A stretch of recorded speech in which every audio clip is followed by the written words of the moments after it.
किसी बस्ती में तमाम ऐसी घटनाएं घटी जो समाजवादी पार्टी के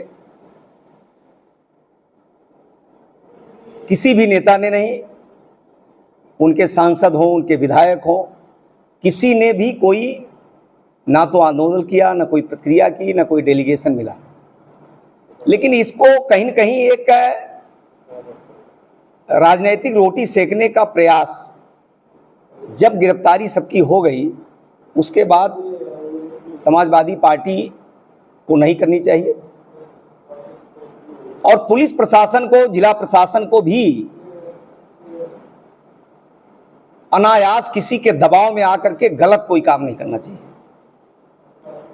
मुझे लगता है कि पुलिस प्रशासन को भी इस पर संज्ञान लेना चाहिए कि किसी भी निर्दोष के खिलाफ कोई कार्रवाई ना हो।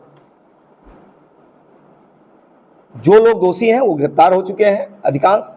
वो ये अगर बचा है तो उस पर कार्रवाई वो अपना कर रहे होंगे, लेकिन निर्दोष के खिलाफ कोई कार्रवाई नहीं होनी चाहिए।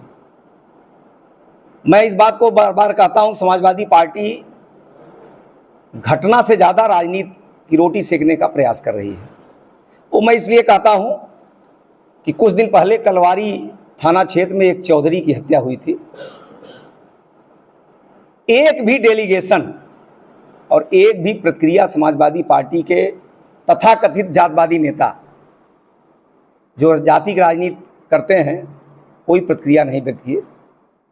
उसमें भी पुलिस वालों से हम लोगों ने कहा निष्पक्ष कार्रवाई करिए। अभी कुछ दिन पहले ही चुनाव के दौरान रुधौली थाना क्षेत्र के निपनिया गांव में एक जात विशेष के लोगों ने एक गरीब ब्राह्मण परिवार के नारायण उपाध्याय को रात में मार मार करके, उस पर भी कोई प्रक्रिया समाजवादी पार्टी के लोगों ने ही व्यक्त की।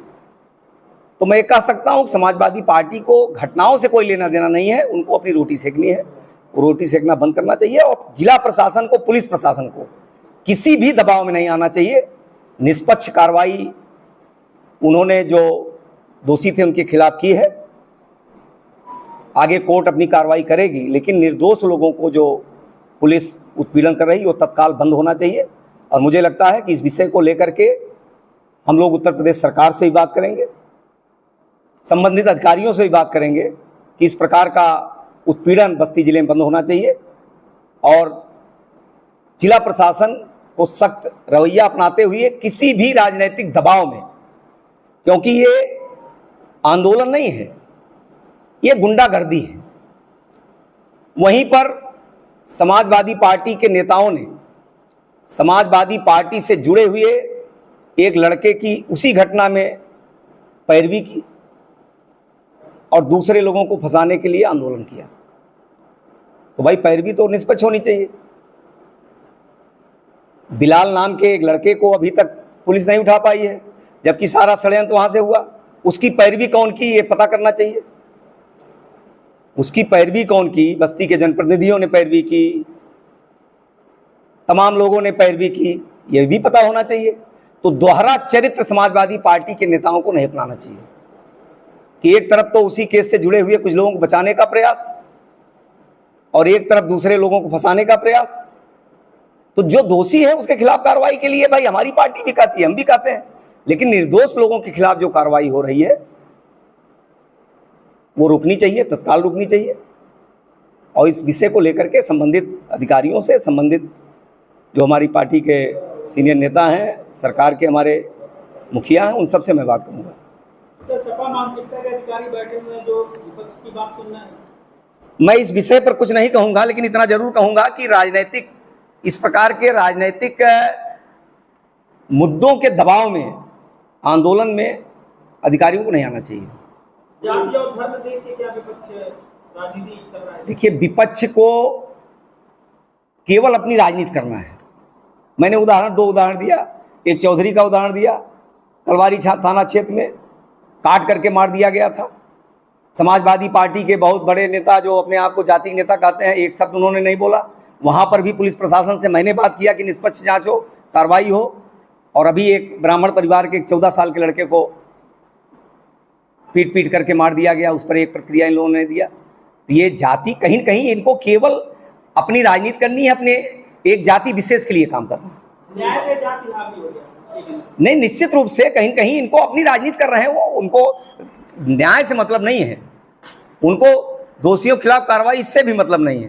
पुलिस द्वारा जिस तरह से मोहित यादव को बताया गया, उसके मोबाइल में कोई आपत्तिजनक वीडियो पाया गया, जिसके वजह अब देखिए वो जांच का विषय है, वो सारे पहलुओं नहीं, देखिए मैं हत्या हुई, वो हत्या निंदनीय है, मैं पहले भी कहा आज भी कह रहा हूँ, किसी की भी हत्या हो उसकी निंदा होनी चाहिए।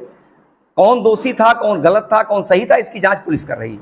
मेरा आज का केवल विषय यह है कि राजनीतिक दबाव में पुलिस को इतना नहीं आना चाहिए कि किसी को भी उठा लिया जाए, और जिस प्रकार का उत्पीड़न बड़ी संख्या में लोगों का किया गया है उसकी मैं निंदा करता हूँ, उसके तत्काल रोक की मांग करता हूँ। जिस कोतवाल को तुरंत कार्रवाई करनी चाहिए, वो कोतवाल अभी भी बने हुए हैं।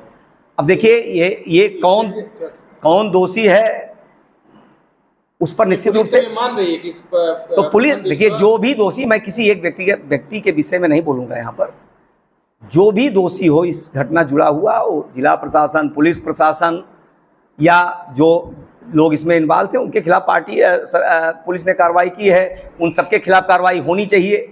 एक विषय आज का महत्वपूर्ण यह है कि जो उत्पीड़न इसके नाम पर हो रहा है वो रुकना चाहिए। तो ऐसे पुलिसकर्मियों पर कार्रवाई क्यों नहीं हो रही है? कहीं ना कहीं घटना को सह देने में पुलिस वालों का ही हाथ है। अब उसकी जांच हो रही है, ऐसे जो भी दोषी हैं उनके खिलाफ भी कार्रवाई हो, इसकी मांग मैं करूंगा। ये लगातार 4 महीने से घटना चल रही थी, मारपीट का उधर से क्रिया प्रतिक्रिया चल रहा था, उसके बाद भी पुलिस, मैंने कहा ऐसे जो भी दोषी होंगे उनके खिलाफ कार्रवाई हो, इस प्रकार की मांग मैं अपनी सरकार से करूंगा। आपको भी ऐसी जानकारी होगी कि पुलिस इस मामले में अवैध वसूली कर रही है?